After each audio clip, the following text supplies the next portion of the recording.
modest young actress at MGM for a couple of his own movies. Janet was also, it says here, maid of honor, but you were matron of honor, weren't you, darling? Because you were married at the time. She was matron of honor at John and June Springer's wedding. The recipient of his own pipe night, and the beloved and valued player, Mr. John Springer.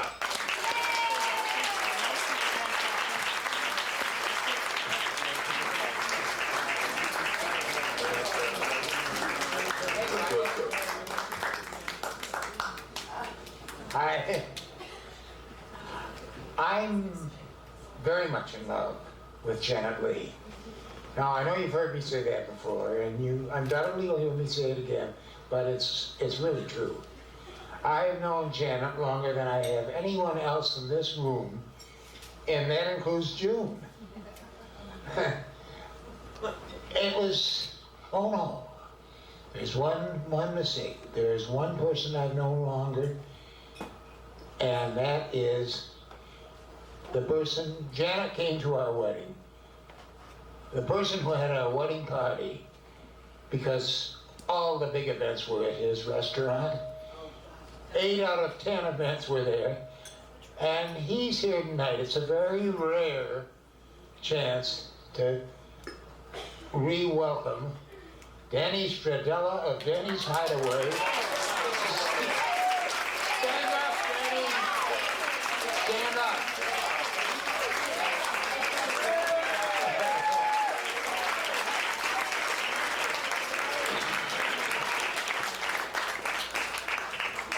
Anyway, it's quite true that, as Rex said, or as Michael said, Howard Hughes had assigned me, I was working for him at the time, he had assigned me to be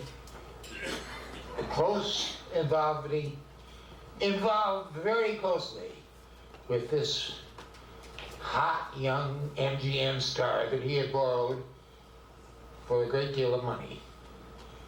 Now I remember I set out to pick her up at the Waldorf Towers, take her on for a luncheon interview with Mary Leatherby of Life magazine, and then go on, and that was a luncheon date at Danny's Hideaway, of course. I got to the hotel, called the room, no answer. Called again, nobody, no answer.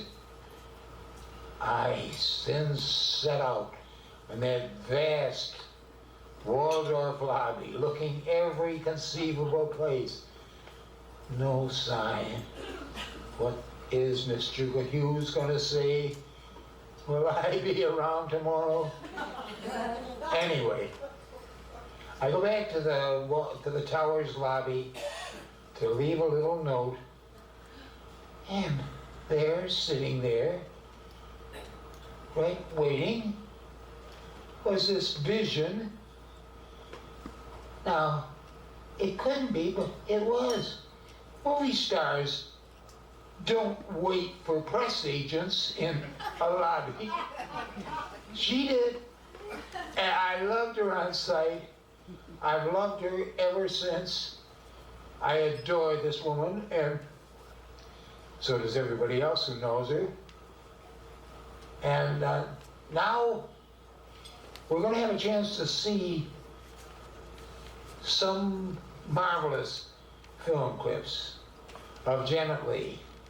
They were very tough for me to pick out because, you know, for every one I wanted, there were 2 I had to discard. And she's so amazingly versatile. You'll see Janet dancing, you'll see Janet romancing, you'll see Janet dramatic and funny and charming and beautiful, of course. But think of all the other Janets, that if I had kept all the other clips in, we'd be there, we'd be around until midnight. So anyway, you're going to see moment after moment of some great clips. And I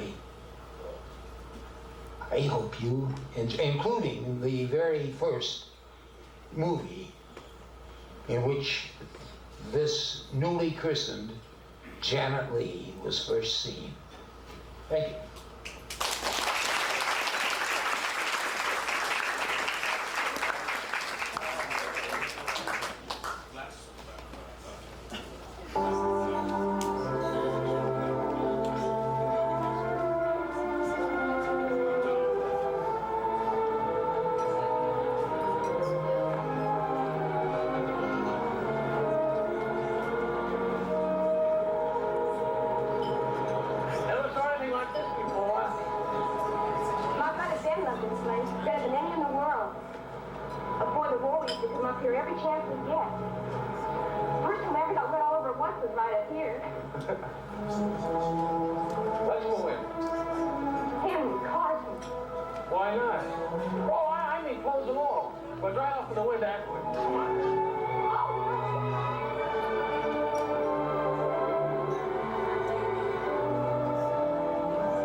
I've never been there. Not even that night in the Algonquin after I left? No. I got too dizzy. You know, I believe you. Well, what are you so upset about? Because that's worse. That really makes me sore. I'm some moldy old leftover you can just abandon out here in the crabgrass. I could understand it if you were in love, or even in heat. That's not fair, Bertie. I wanted you with me all the way. You just had to go along with it. Well, maybe I could have, but I needed help. A little affection, encouragement, or whatever you want to call it. And you didn't give it to me. God did. That's help? You can get that out of your head, too. I didn't either. Well, it sure looked like it. I had too much to drink, and I passed out. That seems to run in the family. You know something, Bertie? We're just a couple of tourists. There's nothing wrong in being a tourist, if that's what you really are. You were always so worried about how I'd act, always being so embarrassed for me. Did it ever occur to you that I got embarrassed for you? I used to nearly die when you start talking about what people were supposed to be drinking or not drinking. And when you said to your tailor you wanted something suitable for an afternoon function. For Pete's sake, couldn't you just say you wanted a good blue suit? And you don't know a damn thing about 1929 Lagandas. I'm not saying you can't learn, but you don't know anything now about 1929 Lagandas. So don't make me out an idiot because I don't know. Nothing you had before seemed any good to you, not even me. Especially not me. Can I have some scotch?